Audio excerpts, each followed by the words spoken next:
Around 2-ish years ago, I uploaded 2 of my first voiced theory videos, both talking about the Roblox game Hours.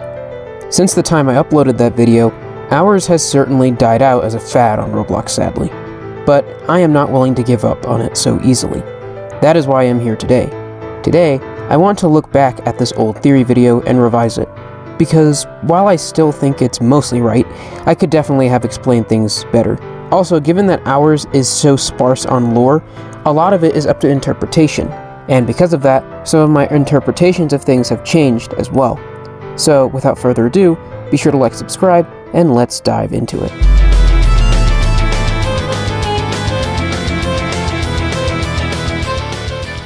So, for starters, I think it's important to talk about exactly where Hours lore comes from, because I wouldn't blame you for thinking that this game has no story whatsoever. In Hours, whenever you reach the final stage, before the final fight, you fight a mirrored version of yourself.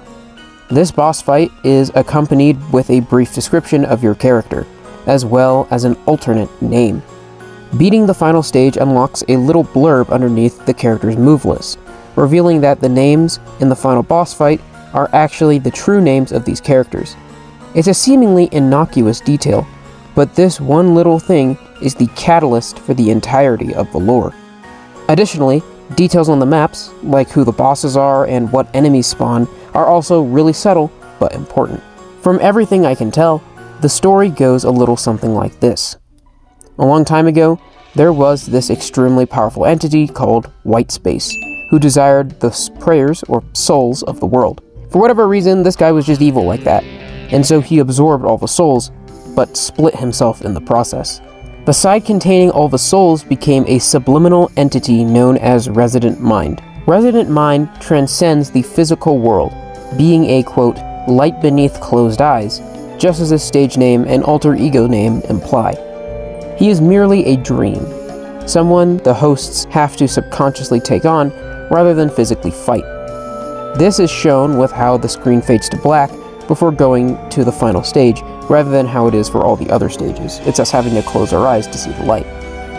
So if Resident Mind is all the souls of the world, then who is the Dreamer, and the other hosts for that matter?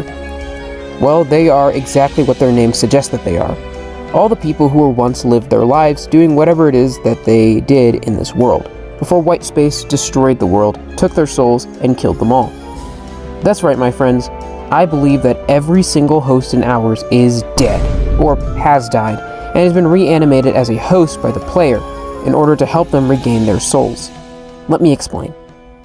So, the main menu screen of this game, in case you haven't noticed, is actually explorable if you're doing a very specific quest. Doing so reveals that this place in the menu is actually set in the final stage of the game, light beneath closed eyes. Although here, the entire place is covered in blue sand and a blue, ever-raging misty storm.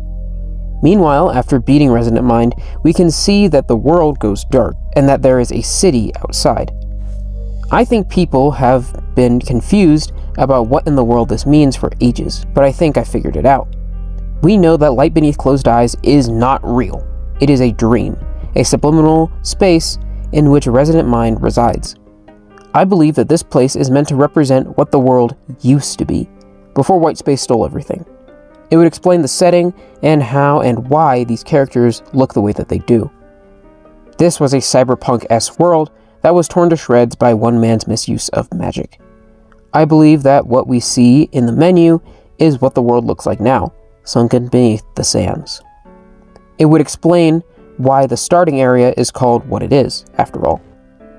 Another thing adding on to my theory is that almost every other character who dies in this game either falls into the floor or sinks into the ground, implying that in order to get up here, they rose from beneath the surface. These characters that we play as have no free will of their own, no purpose.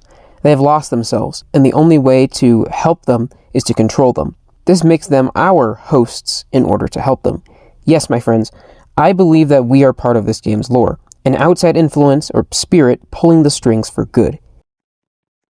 In a way, it serves as a poetic opposite to the plot of JoJo's Bizarre Adventure, the series in which Hours is heavily based on. In JoJo, at least after Stardust Crusaders, it's all about mortals controlling spirits to fight for them and do their bidding. But in Hours, if I'm right at least, It's all about a spirit controlling mortals in order to get back what they lost. But anyways, that's really all I got for this video. I hope you enjoyed this trip down memory lane. If you did, be sure to like and subscribe, and I'll see you guys in the next video. Bye. You have to answer me right now. Why is a picture of my torso in the chat?